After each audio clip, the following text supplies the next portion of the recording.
Salem, 1692, a time of piety and paranoia. Imagine a community gripped by fear where an errant glance or a bad dream could seal your fate. Picture a courtroom where no matter how unbelievable the accusation, you could be found guilty. It all began with the strange behavior of a few young girls who claimed to be possessed by the devil and sparked a wave of hysteria. Join us as we dust off the old grimoires and attempt to unravel this historical oddity, separating fact from fiction and superstition from reality. Prepare to be spellbound as we delve into the shadows of Salem.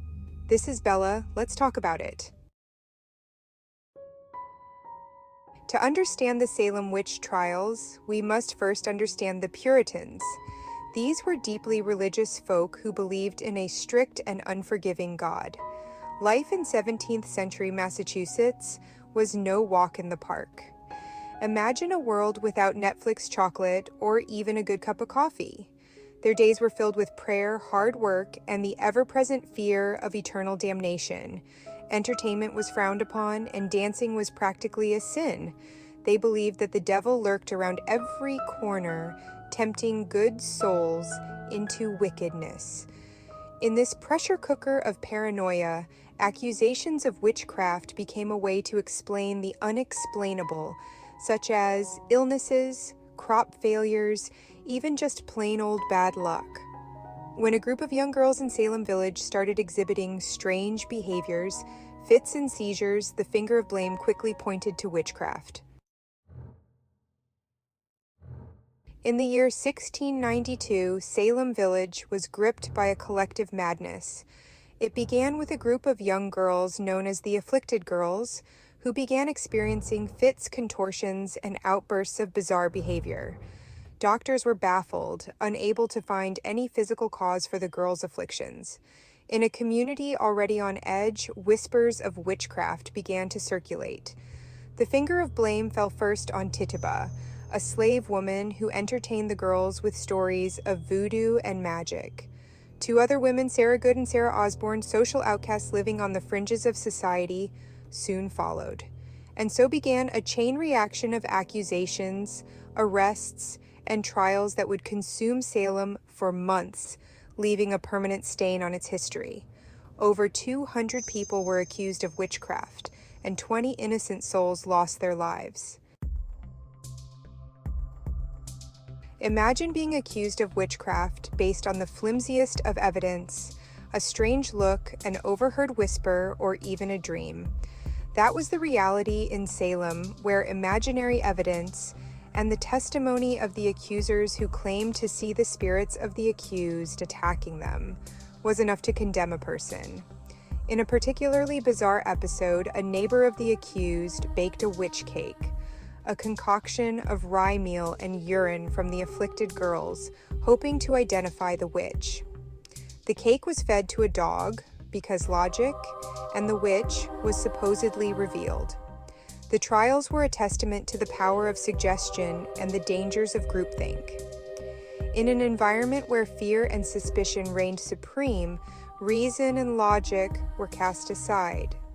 The accused, often poor, marginalized, or simply different, stood little chance against the tide of accusations. The trials themselves were a far cry from the fair and impartial proceedings we associate with justice today. Imagine a courtroom where the accused were presumed guilty until proven innocent, denied legal representation, and subjected to humiliating and often torturous examinations. Confessions were coerced through sleep deprivation, physical abuse, and psychological pressure. Those who refused to confess, like the steadfast Rebecca Nurse, faced a grim fate. The trials reached their tragic climax, with the hangings of several innocent individuals, their only crime being in the wrong place at the wrong time. Now, let's address the elephant in the room, or rather, the witch on the broomstick.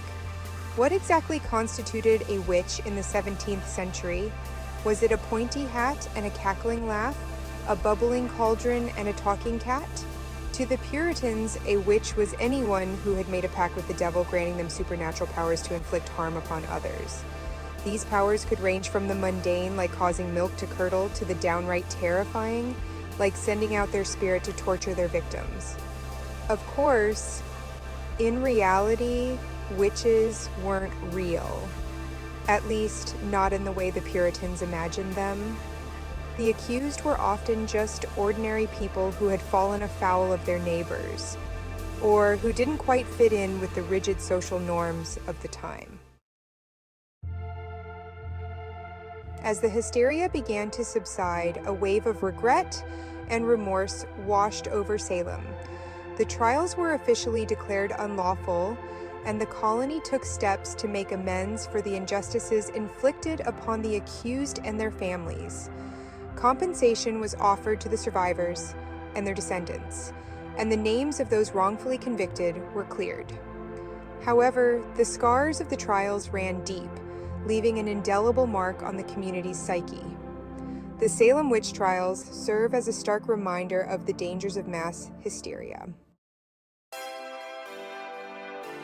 Centuries later, the word witch still evokes a sense of mystery and intrigue.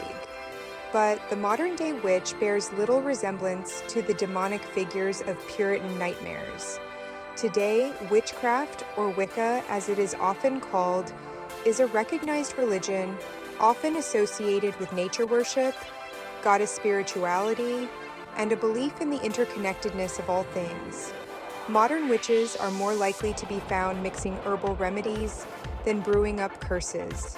They value personal empowerment, spiritual growth, and environmental harmony. The Salem Witch Trials may be a distant memory, but their echoes still resonate today.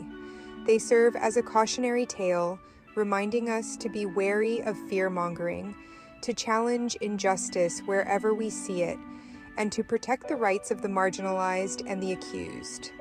In an age of social media, where misinformation can spread like wildfire, the lessons of Salem are perhaps more relevant than ever.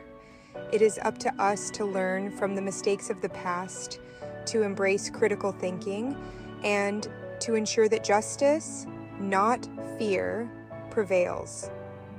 So the next time you hear the word witch, remember Salem, but don't let it be a tale of terror.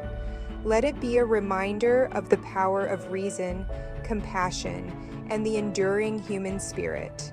Thanks for hanging out with me today and talking about Salem. This has been Belle with Intellectual Belle.